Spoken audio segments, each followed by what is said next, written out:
I am Dr. Kevin Kavanagh, who's board chairman of Health Watch USA, and I would like to discuss with you COVID-19 lessons learned in the United States.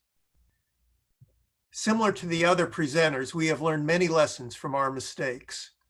We have learned that widespread testing is key and surveillance for community spread is crucial in targeting an effective response, along with enabling effective case tracking. We have also learned that recognition of how a pathogen spreads is of utmost importance, and to take effective measures early on to prevent spread.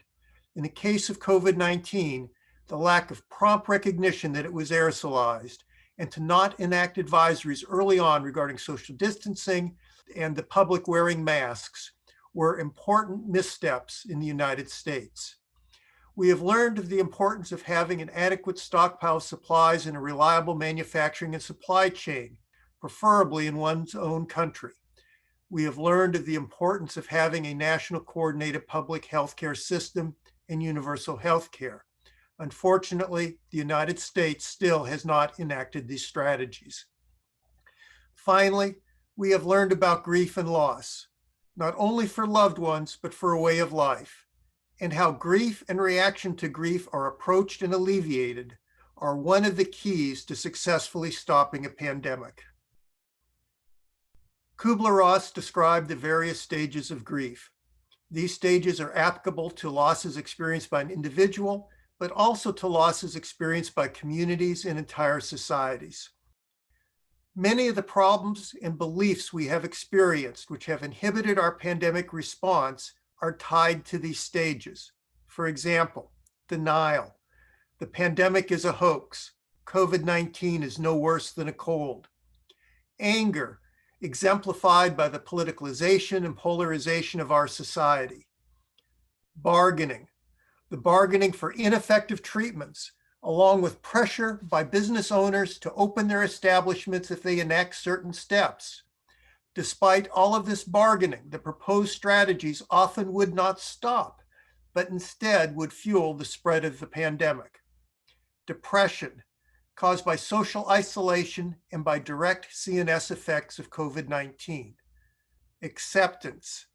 When we accept that COVID-19 is endemic, along with the lessons of the pandemic, only then will we be able to return to a new normal. Denial. Early on, Fox News commentator Sean Hannity described the pandemic as a hoax. Later the same month, the network's narrative was changed to take the virus seriously. And later in the fall of 2020, large political rallies were held, with many being oblivious to the dangers of the virus. However, a research report from Stanford estimated these rallies were responsible for more than 30,000 cases and more than 700 deaths in the United States. Anger. Anger with the public was all too common. In June 2020, the National Association of City and County Health Officials reported that at least 24 public health officials have either resigned, retired, or been fired from their positions during the COVID-19 pandemic. An Ohio state health director resigned after she had armed protesters come to her home. A health officer from Orange County, California, also quit weeks after criticism and personal threats from both residents and other public officials. A poll of local health department directors in Colorado found that 80% of them had their personal property threatened, along with threats to pull funding from their departments. And the most visible leader of the United States public health response, Dr. Anthony Fauci, was threatened with being fired, both from the chanting at political rallies and from a submitted bill by a few US legislators. Bargaining was all too common. Entertainment and retail establishments bargained with policymakers to reopen, and the delay in recognition that the virus was aerosolized allowed reopening to happen sooner, but without enacting proper strategies to protect either their patrons or frontline workers. But it was evident the virus was being spread by aerosolization. Early reports found the R0 of SARS-CoV-2 was 5.2. In other words, every person infected with the virus on average would spread it to 5.2 other individuals. The virus was spreading rapidly around the world, too fast for just droplet spread, and there were compelling early case reports involving restaurants and choirs, which strongly demonstrated the virus was aerosolized. And on July 6, 2020, a letter was published in Clinical Infectious Disease from hundreds of scientists urging public health organizations and the WHO to recognize aerosolization as a main mechanism of spread. If aerosolization of SARS-CoV-2 had been recognized, significant expenses would be incurred. There would be a need for N95 masks to be provided to all. The United States would have to invoke the Defense Production Act. Upgrades to building ventilation systems in indoor retail and entertainment establishments would have to be installed. Large indoor rallies would have to be banned, and there would be a more pressing need for presumptive workers' compensation and disability, since no one would be truly safe. Bargaining also occurred with schools. There was intense political pressure and bargaining by parents, teachers, students, and employers to open schools. Without the opening of schools, many parents did not have daycare services to allow them to go to work. Since aerosolization was not recognized, only droplet precautions were undertaken. This included cloth masks, social distancing, and plexiglass desk shields to keep students safe. However, these shields did little good to protect one from an aerosolized virus. Upgrades to building ventilation was desperately needed. Finally, on May 6, 2021, the CDC recognized that airborne transmission was a major mode of SARS-CoV-2 spread. But steps for addressing aerosolization were largely not taken because a week later, on May 14th, the CDC revised their mask mandate, stating vaccinated individuals no longer were required to wear masks. The CDC emphasized that this policy reversal was solely based on science. The relaxation of mask mandates was enacted despite not being able to identify who is and who is not vaccinated. A New York Times poll released on May 13th of epidemiologists in the United States found that 80% thought Americans would need to wear masks in public indoor places for at least another year. And approximately a week prior, on May 5th, a modeling study was published in the CDC's MMWR, which projected that an accelerated decline in public health policies, such as physical distancing and masking adherence, was found to undermine vaccination-related gains over the subsequent 2 to 3 months, and in combination with increased transmissibility of new variants, could lead to surges in cases, hospitals, and deaths. And unfortunately, despite the United States having more vaccine doses available than almost any other nation, only approximately half of the population has become fully vaccinated, and vaccination rates are declining. Specific sectors of our society, such as Republican males and our Black population, were found to be more vaccine hesitant than the rest of the nation. And patients bargained and pleaded for ineffective treatments. The most prevalent one was hydroxychloroquine, whose use was promoted on social media and even by some government leaders. Widespread demand for hydroxychloroquine by patients is waning, but still continues, despite having 9 randomized controlled trials failing to show any benefit. Other treatments also have not been found to be effective, including the antiparasitic drug ivermectin. Remdesivir was not shown to be effective in a WHO clinical trial. Steroids were shown to only be effective when given to severely ill patients requiring respiratory support. When steroids are given to mildly affected individuals, they could even be detrimental and cause harm. And therapeutic levels of anticoagulation offered no benefit over prophylactic levels in the prevention of thromboembolism. Convalescent plasma has also been shown to not be effective, but monoclonal antibodies provided a benefit when given early in the course of the disease, preferably within 3 days, and to mildly affected individuals. Depression. 1 in 3 patients with COVID-19 developed a neuropsychological condition. 1 in 8 were diagnosed for the first time. The most common were anxiety and depression. The incidence of these symptoms was almost twice as common as occurred with the flu and had both a situational and a direct viral etiology.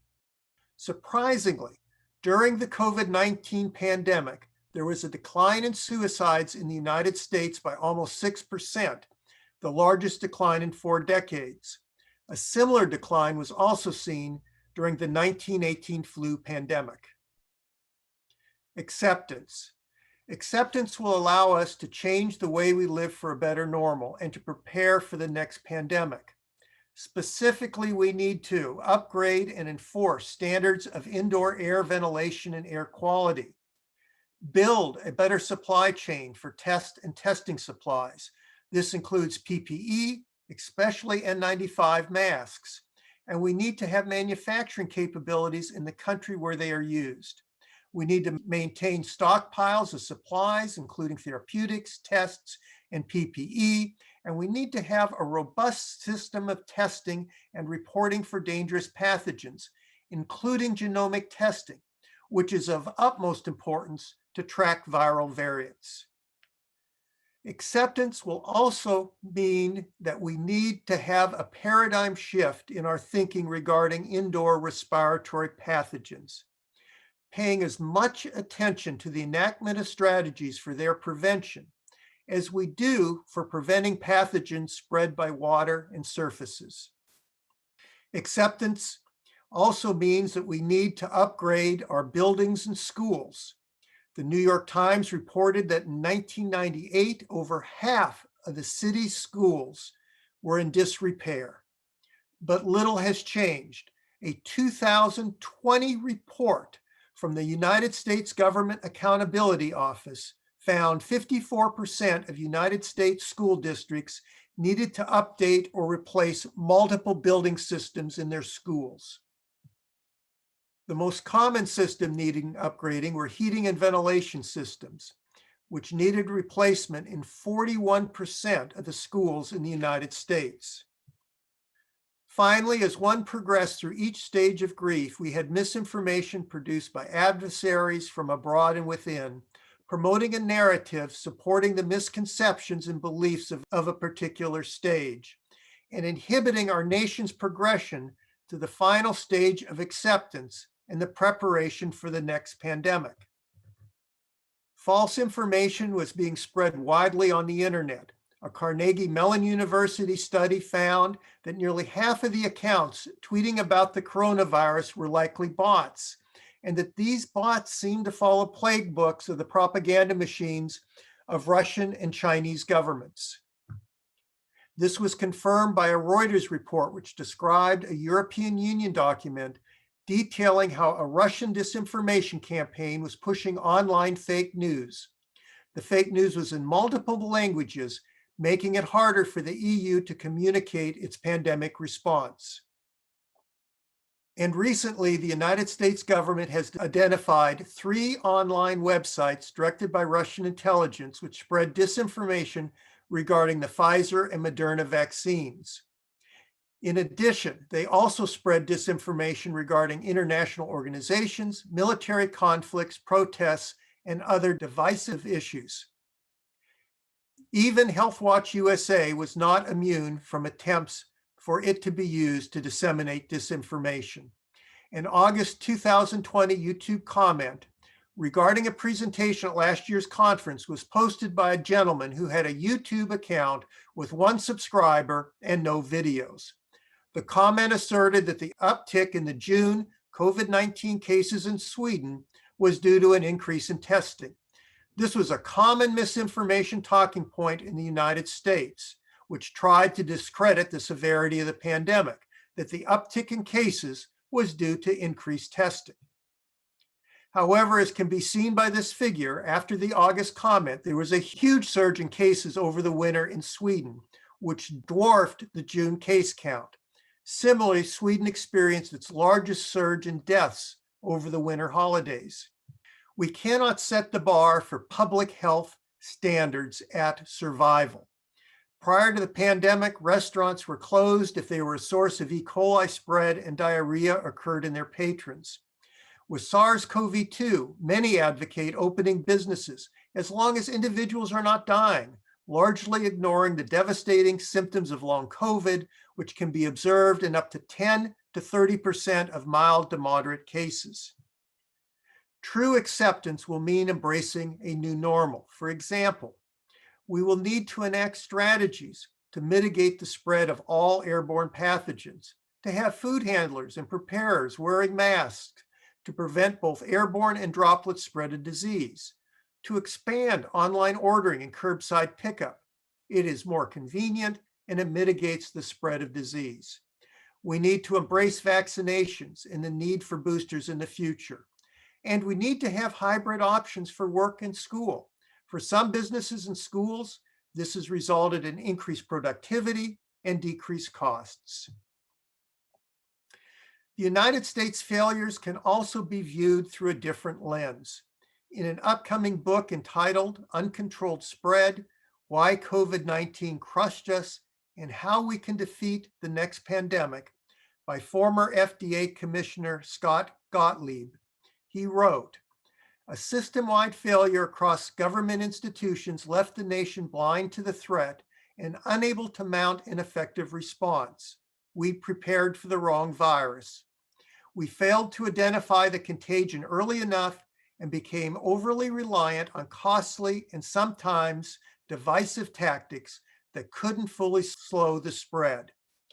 We never considered asymptomatic transmission, and we assumed people would follow public health advice.